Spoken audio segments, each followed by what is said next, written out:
Assalamualaikum warahmatullahi wabarakatuh. Salam sejahtera untuk kita semua. Shalom, Om Swastiastu, Namo Buddhaya, salam kebajikan. Alhamdulillah saya sudah bertemu dengan Bapak Presiden, melaporkan secara detail daripada hasil meeting Presiden FIFA dengan saya di Doha kemarin. Dan juga saya membawa surat dari Presiden FIFA yang saya langsung berikan kepada Bapak Presiden. Dan tentunya setelah membaca surat tersebut, Bapak Presiden menginstruksikan saya dua hal.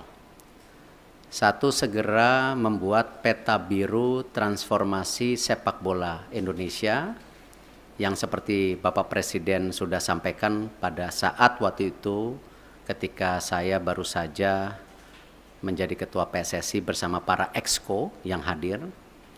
Bapak Presiden menekankan ini harus segera selesai dan harus segera disampaikan kepada FIFA.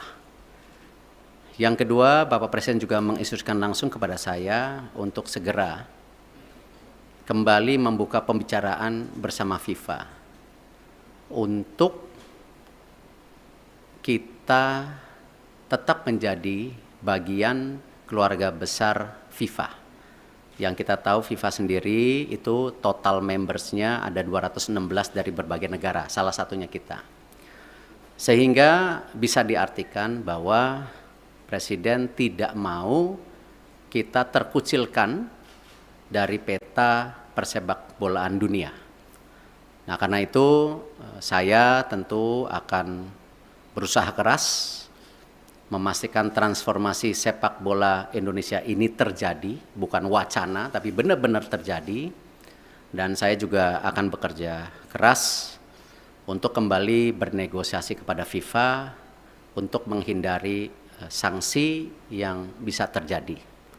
Karena dari FIFA sendiri tentu mengharapkan hal-hal ini tidak terjadi, tetapi tentu kalau kita lihat dari suratnya itu jelas bahwa FIFA sedang mempelajari dan mempertimbangkan sanksi untuk Indonesia. Nah, karena itu saya sedang menunggu undangan kembali dari FIFA setelah mereka ada rapat FIFA Council yang akan terjadi beberapa hari ke depan, dan saya tentu bersiap untuk kembali bertemu FIFA. Mungkin itu yang saya bisa sampaikan. Terima kasih. Wassalamualaikum warahmatullahi wabarakatuh. Bayu Pak, Radio Elsinta Pak. Ya. Pak, dalam pertemuan tersebut yang menjadi titik berat FIFA untuk membatalkan di Indonesia, masyarakat mungkin sudah banyak tahu, tapi belum dari mulut Pak Erick sendiri. Ya. Apa Pak yang menjadi dasar utama pembatalan tersebut, dan nanti kira-kira sudah ada gambaran belum Pak? Sanksi apa yang nantinya akan diberikan oleh FIFA bagi sepak bola tercinta di tanah air ini? Iya, sanksi terberat tentu ini yang kita tidak harapkan kalau kita tidak bisa berikut kompetisi secara maksimal di seluruh dunia. Sebagai tim nasional ataupun sebagai klub, juga ini akan menjadi sebuah kemunduran buat sepak bola Indonesia. Dan itu sebenarnya sudah pernah kita terjadi di tahun 2015 waktu itu. Yang kebetulan juga saya bukan siapa-siapa saat itu, saya bukan menteri, bukan pengurus PSSI. Bapak Presiden meminta untuk saya juga bisa melobi waktu itu ke FIFA, dan dicabut di tahun 2016 kalau tidak salah. Nah, tentu itu yang terberat di mana kita menjadi menyendiri. Jadi kita melakukan pertandingan, pembinaan wasit, usia muda, tetapi tidak ada tentu kedepannya ya cuman ya ibarat ya kita di Indonesia saja gitu. Dan saya rasa itu yang tidak kita harapkan, karena apalagi mata pencarian di sepak bola ini kan tidak bisa sekonyong-konyong hanya dilihat oh ini dan itu, tetapi turunannya banyak sekali yang namanya industri olahraga sepak bola itu. Yang kedua tentu ya kembali, FIFA ini kan otoritas tertinggi sepak bola di dunia. Tentu dengan segala keberatan-keberatan yang sudah ya disampaikan itu, nah tentu ya FIFA melihat ini sebuah, ya kalau dibilang sebuah intervensi, ya kan lihat kalau banyak sekali FIFA itu menghukum ketika ada intervensi government gitu. Tetapi di sini juga kan bentuknya intervensi. Dan di dalam tentu host kontrak sebagai negara dan host city kontrak ya yang ditanda tangan itu kita menjamin keamanan salah satunya. Nah, tentu ini yang mungkin menjadi pertimbangan FIFA juga ya. Kalau kita lihat mengenai fasilitas, saya rasa ya FIFA sudah bicara lapangan yang sebelumnya belum siap. Terima kasih pemerintah pusat benar-benar mempersiapkan lapangan itu dan sehingga bisa qualified, lolos semuanya lapangan. Nah, tentu pertimbangan-pertimbangan ini yang memang menjadi hal bagaimana FIFA. Khusus untuk sanksi tentu juga ada sanksi ringan ya seperti administrasi atau pergantian apa saya belum tahu lah. Cuman yang penting jangan yang sangat berat lah karena ini salah satu saya rasa saya nggak baca suratnya Presiden FIFA kepada Bapak Presiden, mungkin ya salah satunya Presiden FIFA mempertanyakan ini transformasi sepak bola Indonesia serius atau tidak. Makanya Presiden langsung menginstruksikan saya segera menyelesaikan peta biru sepak bola Indonesia untuk disampaikan di FIFA. Mungkin ada kaitannya dengan surat tersebut, saya nggak dapat soalnya isi suratnya gitu. Itu yang pasti.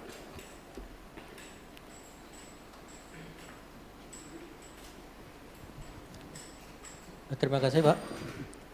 Saya Anto dari Harian Kompas Pak.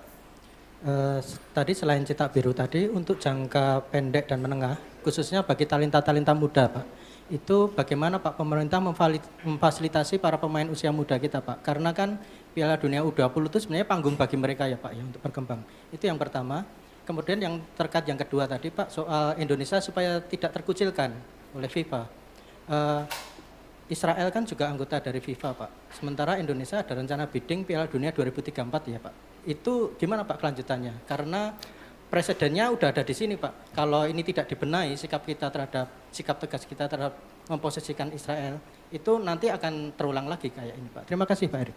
Ya, saya rasa hari ini kita jangan berpikir terlalu jauh dengan mimpi-mimpi 2034 ada Piala Dunia, ada Olimpiade yang kemarin juga di G20 disampaikan antara Presiden IOC Thomas Bach dan Indonesia.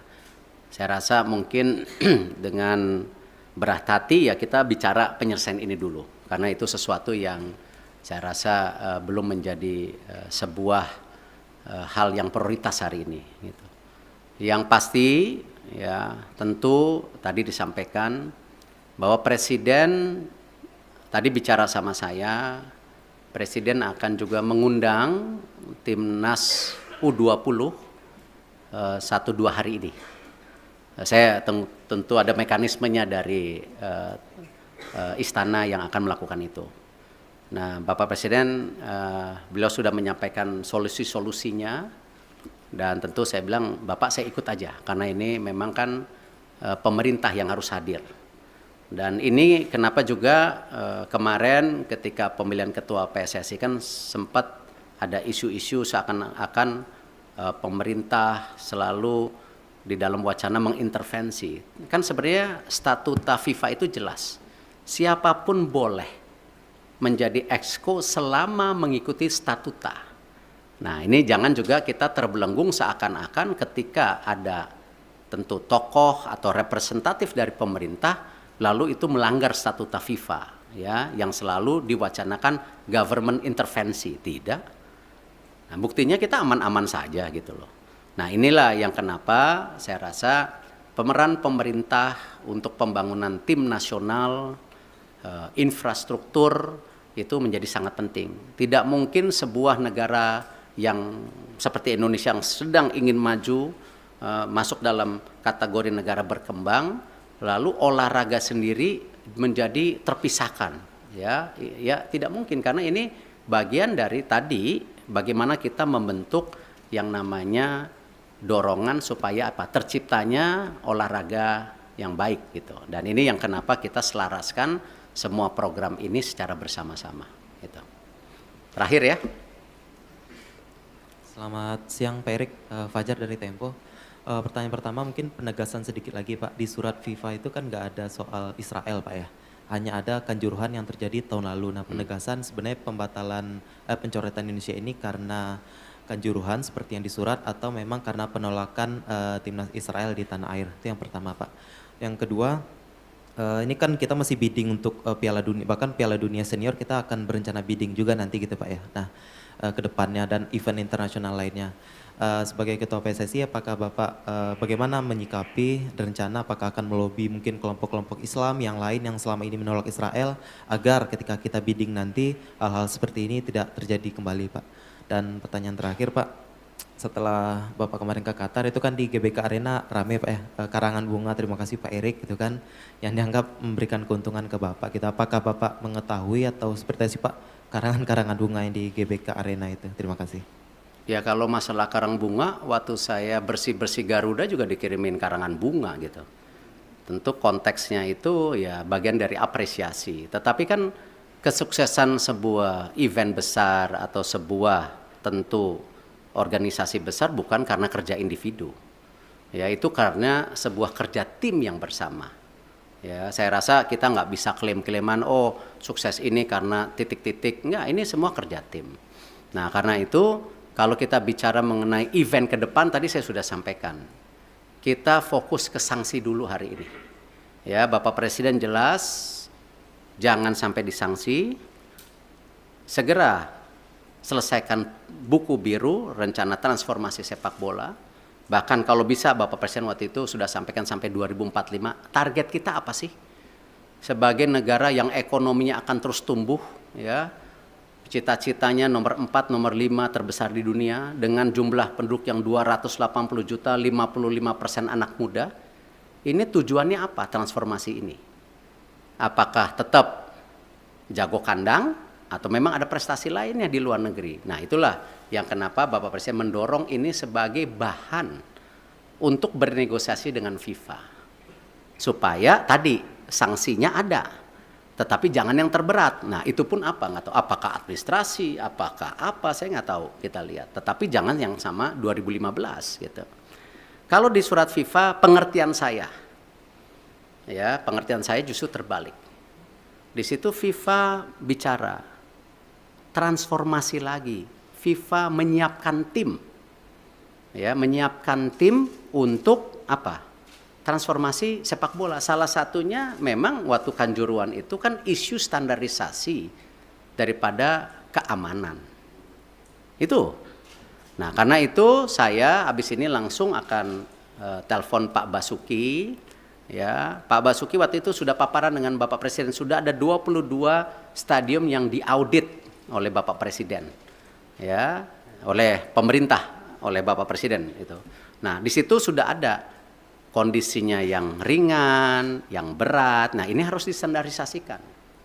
Nah, kenapa juga ya FIFA mengecek lapangan yang 6 dipakai ini sesuai standar atau tidak juga karena itu. Jadi memang security and safety itu menjadi penting.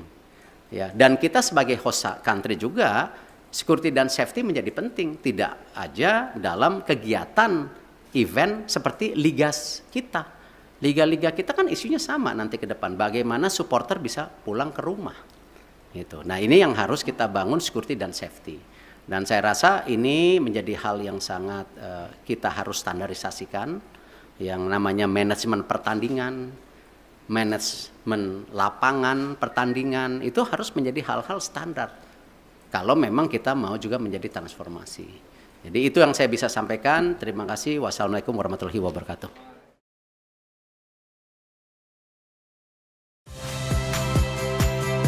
Saya Magister Tarigan. Saksikan program-program Kompas TV melalui siaran digital, pay TV, dan media streaming lainnya. Kompas TV, independen, terpercaya.